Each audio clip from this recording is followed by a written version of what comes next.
Hi friends, எல்லாருக்கும் வணக்கம். Welcome to Nifty times now.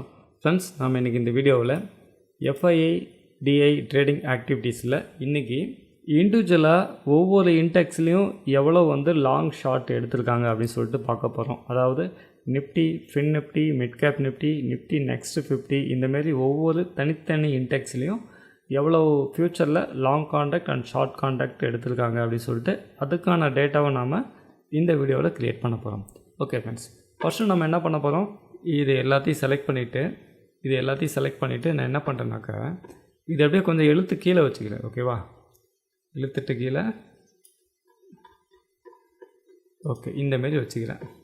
இன்னும் கூட கொஞ்சம் இழுத்து கீழே கொண்டு வந்துடுறேன். ஓகே ஃப்ரெண்ட்ஸ், இது வரைக்கும் நான் இழுத்து கீழே வச்சுக்கிறேன். ஏன்னா இதுக்கு இடையில தான் நம்ம அந்த டேட்டாவை நம்ம பேஸ்ட் பண்ண போகிறோம். ஓகேவா, இப்போ நம்ம என்ன பண்ணலான்னாக்கா அடுத்ததாக இங்கே பாருங்கள், நம்ம ஆல்ரெடி டவுன்லோடு பண்ணி வச்சுருக்கோம். இதில் பாருங்கள் எஃப்ஐஏ ஸ்டாட்டிக்ஸ் டேட்டு 14ஆம் தேதிக்கான டேட்டாவை நம்ம ஓப்பன் பண்ணி எடுத்துக்கலாம். ஓப்பன் பண்ணி எடுத்துகிட்டு இந்தமாரி டேட்டா வரும். இந்த டேட்டாவை நான் என்ன பண்ணுறேன், அப்படியே காப்பி பண்ணிவிட்டு ஸோ இந்த இடத்துல கொண்டு இதுக்கு கீழே பேஸ்ட் பண்ணிக்கிறேன். ஓகேவா, இது கீழே நான் பேஸ்ட் பண்ணிக்கிறேன்.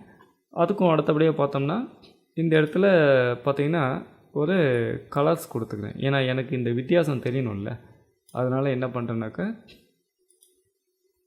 இந்த ஒரு கலர்ஸ் கொடுத்துக்கிறேன்.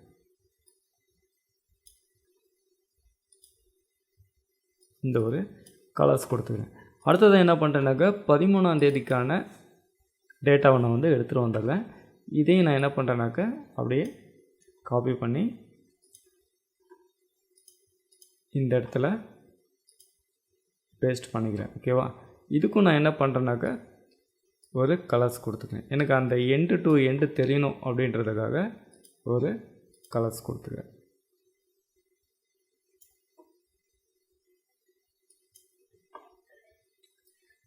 இந்த இடத்துக்கும் ஒரு கலர்ஸ் கொடுத்துக்கிறேன். ஓகே ஃப்ரெண்ட்ஸ், இப்போ நம்ம மேலே டாப்பில் ஓப்பன் இன்ட்ரெஸ்ட்டும் வால்யூமும் நம்ம லாஸ்ட்டு 2 டேஸ் கொண்டு வந்துட்டோம். அதேமாதிரி இதுலேயும் பார்த்திங்கன்னா ஓஐ data and volume and value எல்லாமே இதுக்குள்ளே வந்துடும். ஓகேவா, இப்போ நம்ம என்ன பண்ண போகிறோம்னாக்க இப்போது இது வரைக்கும் பார்த்தது எல்லாமே ஒரு பொதுவான கான்செப்டாக பார்த்தோம். Client, DI, FI, pro trader இவங்க இன்டெக்ஸ்லேயும் ஸ்டாக்லேயும் எவ்வளோ கான்ட்ராக்ட் லாங்கு ஷார்ட் அப்படின்னு சொல்லி நம்ம பிரித்து ஒவ்வொன்றா பார்த்துட்டு வந்தோம்.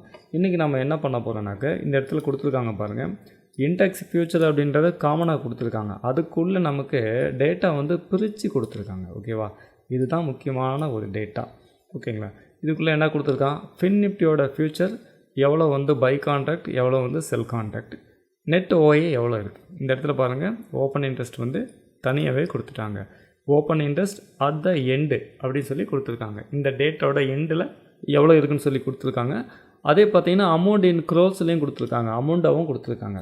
பட் நமக்கு இந்த அமௌண்ட் அப்படின்றத விட இந்த கான்ட்ராக்டாக இருந்தால் தான் ஒரு இன்ட்ராடே ட்ரேடருக்கு ரொம்ப யூஸ்ஃபுல்லாக இருக்கும். எவ்வளோ கான்ட்ராக்ட் வச்சுருக்காங்க அப்படின்னு நமக்கு தெரிய வரும். சாதாரணமாக நம்ம சோசியல் மீடியாவில் அல்லது வெப்சைட்டில் போய் பார்த்தோம்னா இந்த க்ரோர் வேல்யூ தான் கொடுத்துருப்பாங்க. ஆனால் நம்ம அப்படி பண்ண போகிறது கிடையாது, இந்த கான்ட்ராக்ட் வேல்யூவாக கொண்டு வர போகிறோம். ஓகே ஃப்ரெண்ட்ஸ், இப்போ இதில் பார்த்தீங்கன்னா அடுத்தது பாருங்கள், பேங்க் நிஃப்டி எவ்வளோ பை கான்ட்ராக்ட் இருக்குது, எவ்வளோ பை வேல்யூ இருக்குது, எவ்வளோ செல் கான்ட்ராக்ட் இருக்குது, எவ்வளோ செல் வேல்யூ இருக்குது, நெட் ஓஏ எவ்வளோ இருக்குதுன்னு சொல்லியிருக்காங்க. அப்புறமா அதோட நெட் வேல்யூவும் கொடுத்துருக்காங்க. அதேமாதிரி பாருங்கள், நிஃப்டி ஃபியூச்சரில் பை கான்ட்ராக்ட் எவ்வளோ, பை வேல்யூ எவ்வளோ கொடுத்துருக்காங்க, செல் கான்ட்ராக்ட் எவ்வளோ, செல் வேல்யூ எவ்வளோ கொடுத்துருக்காங்க, நெட் ஓஏ எவ்வளோ இருக்குதுன்னு சொல்லி கொடுத்துருக்காங்க. அதேமாதிரி நெட் வேல்யூவும் கொடுத்துருக்காங்க. அதேமாதிரி பாருங்கள், ஆப்ஷனுக்கும் தனித்தனியாக பிரித்து கொடுத்துருக்காங்க. இந்த ஆப்ஷனில் பாருங்கள், உங்களுக்கு நிஃப்டியில் எவ்வளோ பை கான்ட்ராக்ட், எவ்வளோ செல் கான்ட்ராக்ட், அதுக்கான net OA and net value எல்லாமே கொடுத்துருக்காங்க. ஓகே, இப்போ இதில் ஒரு விஷயத்தை நான் ஆரம்பத்துலேயே ரொம்ப கிளியராக புரிய வச்சுறேன். இந்த ஸ்டாக் ஃபியூச்சரில் பார்த்திங்கன்னா லாங் கான்ட்ராக்ட், ஷார்ட் கான்ட்ராக்ட் அப்படின்றது ரொம்ப ஈஸியாக நமக்கு புரிஞ்சிடும். சரிங்களா, அதாவது நிஃப்டி ஏற போகுது அப்படின்னா சில பேர் என்ன பண்ணுவாங்க, மேலே ஏறும் அப்படின்னு சொல்லிட்டு ஃபியூச்சர் கான்ட்ராக்டில் போய் பை பண்ணுவாங்க. இதுதான் லாங் கான்ட்ராக்ட் அப்படின்னு எடுத்துக்கிறோம். அதேமாதிரி நிஃப்டி இறங்க போகுது அப்படின்னா ஃப்யூச்சரில் போய் என்ன பண்ணுவாங்க, செல் பண்ணுவாங்க, அதாவது ஷார்ட் கான்ட்ராக்ட் க்ரியேட் பண்ணுவாங்க. அப்போது இங்கே பார்த்திங்கன்னா 2 வே தான். சரிங்களா, 2 வே கான்செப்ட் தான். ஏறுன்னு சொல்லி ஒரு சைடு மக்கள் பை பண்ணுறாங்க, அதே சேம் டைம் இறங்கும்னு சொல்லி இன்னொரு சைடு மக்கள் வந்து செல் பண்ணுறாங்க. 2 பேர்த்துக்கும் இடையில க்ரியேட் ஆகிறது தான் இந்த கான்ட்ராக்ட், இந்த ஓப்பன் இன்ட்ரெஸ்ட்டு. ஓகேங்களா? இதில் பை செல் அப்படிங்கிற 2 கான்செப்ட் தான் இருக்குது. ஆனால் இங்கே இருக்கக்கூடிய இந்த ஆப்ஷனில் என்ன பிரச்சனை அப்படின்னு பார்த்தீங்கன்னா, இங்கே என்ன சொல்லியிருக்காங்க, நிஃப்டி ஆப்ஷன் பை கான்ட்ராக்ட் எவ்வளோ, செல் கான்ட்ராக்ட் எவ்வளோன்னு சொல்லி கொடுத்துருக்காங்க. பை வேல்யூ, செல் வேல்யூ கொடுத்துருக்காங்க. நெட் ஒய், நெட் க்ரோர் கொடுத்துருக்காங்க. ஆனால் இது பிரச்சனை என்னன்னாக்க, கால் ஆப்ஷனுக்கும் புட் ஆப்ஷனுக்கும் ஒன்றா சேர்த்தே கொடுத்துருக்காங்க. ஓகேவா? நார்மலாக மார்க்கெட்டோட கண்டென்ட் என்ன, மார்க்கெட்டு மேலே ஏறுன்னு சொன்னால் கால் ஆப்ஷனை நம்ம பை பண்ணுவோம் இல்லையா? கால் ஆப்ஷனுக்கு வேல்யூ கிடைக்கும். அல்லது மார்க்கெட்டு கீழே இறங்கும் அப்படின்னு சொன்னால் புட் ஆப்ஷனை நம்ம பை பண்ணுவோம், புட் ஆப்ஷனுக்கு வேல்யூ கிடைக்கும். இதுதான் எதிர்பார்ப்பு. பட் ஆனால் ஆப்ஷனை பொறுத்த வரைக்கும் 4-வே கான்செப்ட், ஃப்யூச்சரை பொறுத்த வரைக்கும் 2-வே கான்செப்ட். ஃப்யூச்சரில் வந்து பை செல் 2 தான் கான்செப்ட். ஆனால் ஆப்ஷனை பொறுத்த வரைக்கும் 4-வே கான்செப்ட். அதாவது கால் ஆப்ஷன்லேயும் பை செல் இருக்குது, புட் ஆப்ஷன்லேயும் பை செல் இருக்குது. அப்போது இந்த டேட்டாவை வந்து அவங்க எப்படி கொடுத்துருக்காங்க, நிஃப்டி ஆப்ஷன் பை கான்ட்ராக்ட் அப்படின்னு சொன்னாலே சரிங்களா, நிஃப்டி ஆப்ஷன் பை கான்ட்ராக்ட் அப்படின்னு சொல்லிட்டு இவ்வளோ வேல்யூ கொடுத்துருக்காங்க இல்லையா? இந்த வேல்யூவில் உங்களுக்கு புட் ஆப்ஷன் பை கான்ட்ராக்ட்டும் இதுக்குள்ளே இருக்குது, கால் ஆப்ஷனோட பை கான்ட்ராக்ட்டும் இதுக்குள்ளே இருக்குது. இவங்க வந்துட்டு பை கான்ட்ராக்ட்னு சொல்லி ஒட்டுமொத்தமாக தான் கொடுத்துருக்காங்க. அது கால் ஆப்ஷனாக புட் ஆப்ஷன் அப்படின்னு சொல்லிட்டு அவங்க நமக்கு பிரித்து கொடுக்கல. இதுதான் இதில் உள்ள ஒரு சிக்கல், சட்ட சிக்கல். ஓகேவா? அதேமாரி செல் கான்ட்ராக்ட் அப்படின்னு சொன்னால் எஃப்ஐஎஸை பொறுத்த வரைக்கும் ஆப்ஷனில் வந்து செல் பண்ணுறாங்கன்னா கால் சைடும் செல் கான்ட்ராக்ட் இருக்குது, புட்டு சைடும் செல் கான்ட்ராக்ட் இருக்குது. 2 சைடும் ரேட்டிங் பண்ணுறாங்க இல்லையா? 2மே உள்ளே வந்து கொடுத்துருக்காங்க. இதுதான் ஆப்ஷன் டேட்டாவுக்கும் ஃப்யூச்சர் டேட்டாவுக்கும் உள்ள ஒரு வித்தியாசம். ஓகே ஃப்ரெண்ட்ஸ், வாங்க இப்போ நம்ம இதை ஒவ்வொன்றா இதுக்குள்ளே போயிட்டு இண்டிவிஜுவலாக நம்ம வந்து க்ரியேட் பண்ண ட்ரை பண்ணலாம்.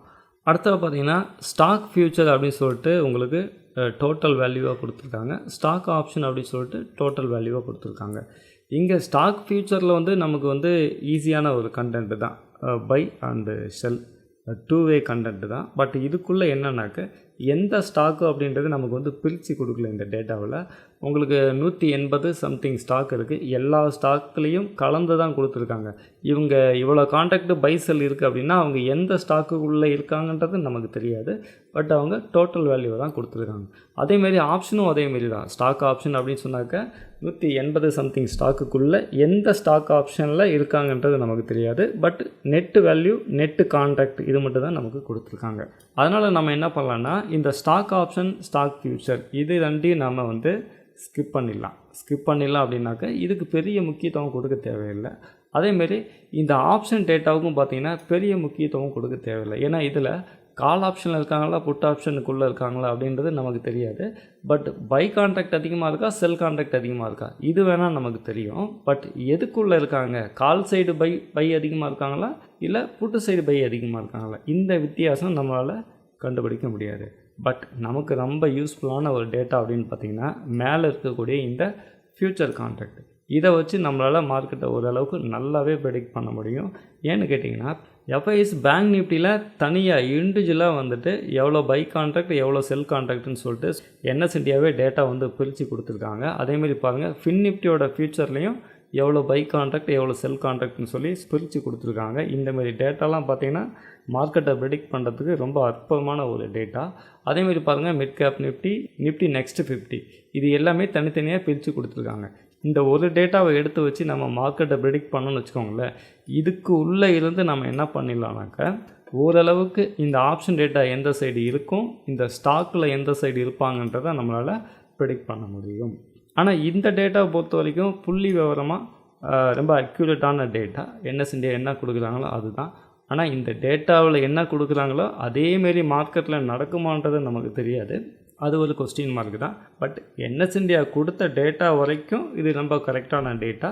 எந்த சைடு யார் இருக்காங்க அப்படின்றத நம்மளால் ப்ரெடிக்ட் பண்ணிக்க முடியும்.